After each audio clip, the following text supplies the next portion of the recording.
G'day battlers, and today is a very exciting day because today we finally have the February Silph month meta, the Labyrinth Cup. So this is going to be a really different month because it's a bit of a different meta. So instead of having a set amount of types and you can use Pokemon that have one of those typings, instead it's going to be a bit more about team building. So basically your entire team has to be built from unique types. So for example, if you bring in a Hitmonchan, it has the fighting typing, you cannot bring another fighting type onto your team. So that's how it's going to go, and on top of that there are a couple of bans, so you cannot use Azumarill, Medicham, Mew, Galarian Stunfisk, Defense Deoxys, Cresselia, Hypno, Umbreon, Machamp, Scrafty, Surfetch, Altaria, Bastiodon, Primeape, and Swampert. So a couple of bans there just to keep it a little bit different from Open Great League, and as well, like, you know, there's some bans like Primeape there, which I'm assuming is just because Primapes can still have Weather Ball at the moment, which it wasn't supposed to have. It was a bit of a move bug update that happened at one point in that GBL move update. But anyway, on the surface you might think it's going to work really similarly to the Open Great League, but it does be a little bit different just because it does have all of these bans here. So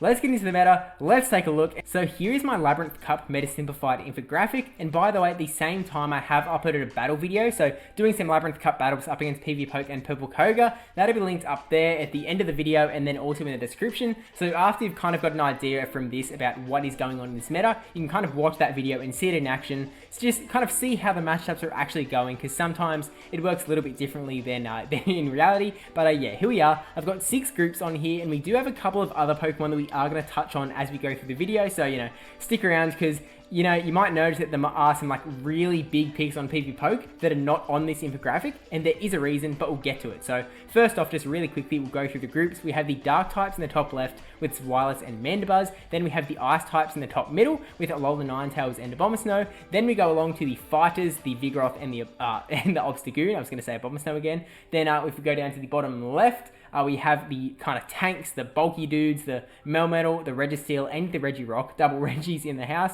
And then bottom middle, we have Alolan Marowak, and then in the bottom right, we have the ground users, the Whiscash, and the Diggersby. So Diggersby is one of those XL Pokemon, but we'll talk about that as well as we go on. So just starting off, we'll start with the Dark types in the top left. We have Zweilous with that Dragon Breath damage. It's really going to be Dragon Breathing everything. And then Mandibuzz, who's just so insanely bulky. Like, if you've been watching any of this All-Star Invitational coverage, you will know that Mandibuzz can take some serious hits. Both of these dudes do have the Dark typing as well as Obstagoon there.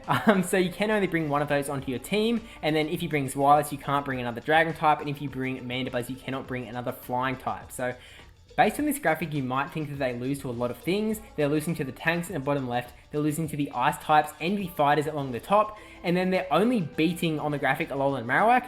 They do have some other wins though. You'll notice there's no arrow between the Dark types in the top left and the ground types in the bottom right. That's because it is a little bit back and forth. So basically both of the ground types are going to lose to Mandibuzz, but beat Zweilous. And at this point you might be going, why would you bring Zweilous? Seems really bad here. Basically, it's just because Dragon Breath is so oppressive. Like, it can seriously do massive damage to basically everything. Now, this is kind of a condensed picture onto this meta, so there's a lot of stuff here that does beat Zweilous, because Zweilous is good, and you want stuff to be beating Zweilous.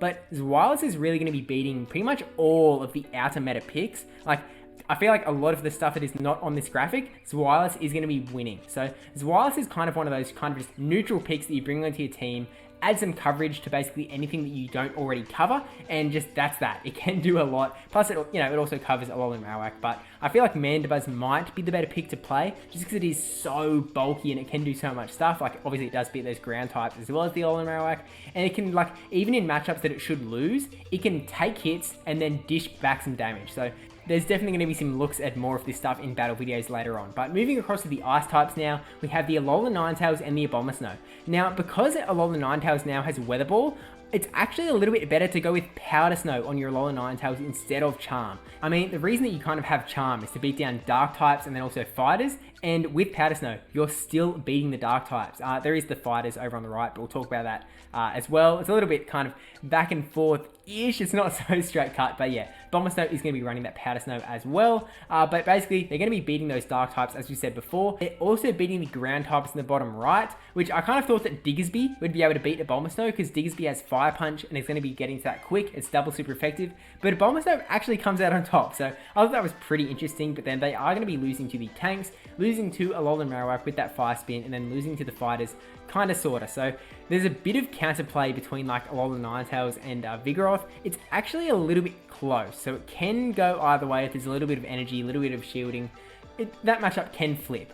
But yeah, they kind of act as you would expect. They can do a lot of stuff, and as you will see in the battle video, Alolan Ninetales does have some like serious play. Weather Ball comes off so fast. But moving on to the fighters now, we have Vigoroth and Obstagoon. There are some other fighters like Toxicroak in this cup, but I feel like these two are the main core ones, especially Vigoroth. So Vigoroth, these mono-type Pokemon are going to be huge in this cup. Basically Vigoroth, by having only the normal typing, you only now can't use normal types, whereas if you use Obstagoon, you're cutting out normal and dark types. So I feel like Vigoroth is probably going to be the better play to go for here, but both of these fighters are going to be beating those dark types, kind of sorta. Again, it's a little bit, any matchup that Vigoroth is in, it can kind of go both ways a little bit. So the arrows from the fighting group is a little bit representative. Not all of the matchups might go that way, but I feel like it's a good way to kind of think of it in your head. But in general, they kind of beat the dark types, they beat the ice types, and then they beat the ground types in the bottom right. And then there's no arrow between them and Alolan Marowak, because Obstagoon has the dark typing. Dark type is going to be super effective to Alolan Marowak, where Alolan Marowak is going to be able to beat the Vigoroth. So, you know, another back and forth situation. And interestingly enough, there is no arrow between the fighters in the top right and the bottom left group, the tanks. You kind of think that the fighters, they're going to be beating the tanks day and night, but we'll actually get into that right now. Going to the tanks, it is not that cut and dry. Now, Melmetal and Registeel, we know them pretty well. We know that Melmetal has Superpower. We know Registeel has Focus Blast. Both of those are going to be doing massive damage if they can land them onto those fighting types, because they've got the normal typing, and then Obstagoon is a dark type as well, which is going to be weak to that fighting. But still, they only have a chance to win up against the fighters. Regirock, who just took me by surprise. Regirock is actually able to win the one shield matchup up against Vigoroth and Obstagoon, which I just wasn't expecting at all. Like, it's just another lock on her. Why can it suddenly do this thing? But it can. It's insane. So Regirock might be a new pick to power up. It's a really expensive one though. So, I mean, we'll see. I feel like it might be a pick to go for just because it does have that rock typing, and you're not really going to be using rock anywhere else. But it does have like Stone Edge as well, which means it has extra fighting chance up against that Alolan Marowak. So not only do you have extra fight up against the fighters, but you also have extra fight up against Alolan Marowak. Plus, you are still beating the dark types, you are still beating the ice types, you are then going to lose to the ground type still in the bottom right. But Regirock, like, can you smell what the Regirock is cooking?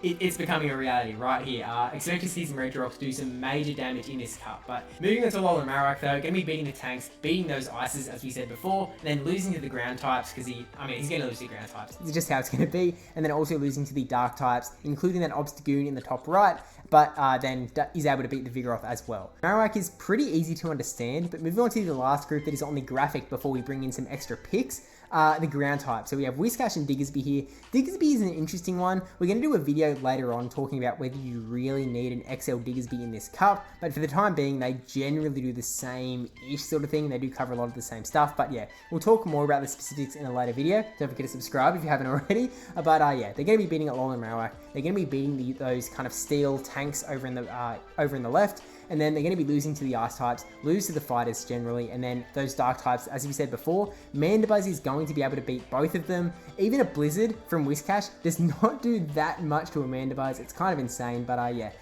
Zweilous is going to be losing to the ground types though, so there is a lot of play there, but let's start getting into some other picks. Let's talk about the stuff that I have not included. If you've looked at PvP, you might notice some picks that are not here. Let's talk about it. The first Pokemon we haven't talked about, XL Lickitung. So XL Lickitung is like a huge force in the Open Great League now. The problem is that not very many people actually have it because, I mean, Lickitung is pretty rare already. So it's not like people have like, you know, tens of thousands of candies they can just throw at this Lickitung to have enough XL candy to boost it up. And it's a pretty rare spawn as well. So you're not really getting the XL candy farm until the Kanto event comes around. So once the Kanto tour comes later on in February, XL Lickitung may be a much bigger force to be reckoned with, but I think we're just going to leave that to talk about then. At this point, I don't think that XL Lickitung is going to be much of a threat just because it isn't really going to be around. Non-XL Lickitung isn't as good, so basically Lickitung, like, it's going to be beating like sort of things like the ground types in the bottom right, because it has Power Whip. It's going to be beating ghost types like Alolan Marowak, and then losing to fighters, that sort of thing. But yeah, I don't think that Lickitung is going to be around much for at least until the Kanto event. Again, we'll talk about it then. Don't forget to subscribe. But yeah, moving on to pick number 2 that we haven't talked about. Skarmory. Why would I not put Skarmory on any meta? Like Skarmory, if Skarmory is eligible in a meta, you are going to see Skarmory. And this meta is no exception. You're definitely going to see it. I just feel like it didn't really fit into the meta so much. Like, you know, it's going to generally beat some fighting types most of the time. I don't know. It just seemed to kind of lose to a fair bit of stuff. It's a very kind of good pick to round out some teams, but I think that's more of why you're going to bring in Skarmory. You're not going to bring it in because it's some like absolute force you reckon with, like, you know, it's beating the entire meta. Just gives you an extra oomph. It doesn't really give you like a lot of matchups. You're still going to be losing to a lot of stuff here, you know, lose to the tanks, lose to Alolan Marowak, sometimes lose to the fighters, generally lose to the ice type, so that's a bit back and forth as well. But yeah, generally Skarmory is like, it's good. It's a good Pokemon. It's great in the Great League. It is going to have some use. It's probably going to win a tournament here or there, but I don't think it is going to be like a meta breaker. But hey, I could be wrong. Maybe like some trophies is going to fly on in and Skarmory is just going to be like superhero. But we'll see how that all plays out. But yeah, there is so much more to go into as we go on through this month. We have to talk about XL Pokemon. We have to talk about how more specifically to build your team. Now, I have given some sort of basic roles here that you can kind of use to build a preliminary team. Later on in the month, I'm actually planning on having a panel live stream with the Ghost Stadium team who build these team building guides every single month. So hopefully we can get that together. We can give you kind of some tips. So just how to build a Labyrinth Cup team. Expect that coming soon. So again, subscribe. Also, we have to talk about XL Pokemon, how much of an effect XL Pokemon are going to have in this meta. And then also kind of just put some things into action. See if some stuff is really better than others. We might sort of compare Powder Snow Alolan Ninetales to Charm Alolan Ninetales. Maybe there's some merit there. There's a lot of other Pokemon I didn't include here, like Wigglytuff, for example. I felt like Wigglytuff just was a little bit not needed as much. Like, it just wasn't worth it. There's too many other good normal types you can use, Vigoroth being like the major one, but then also Diggersby has that normal typing as well. So I feel like most teams are going to have Vigoroth, Whiscash. They're going to go for one of these ice types. They might go for one of these dark types, bring one of these dudes, and then a Alolan Marowak. That kind of seems like the basic team build that I'm seeing in my head at the moment, but there are other picks like Toxtrix as a fighter that you're going to see in the battle video as well, which by the way are, yeah.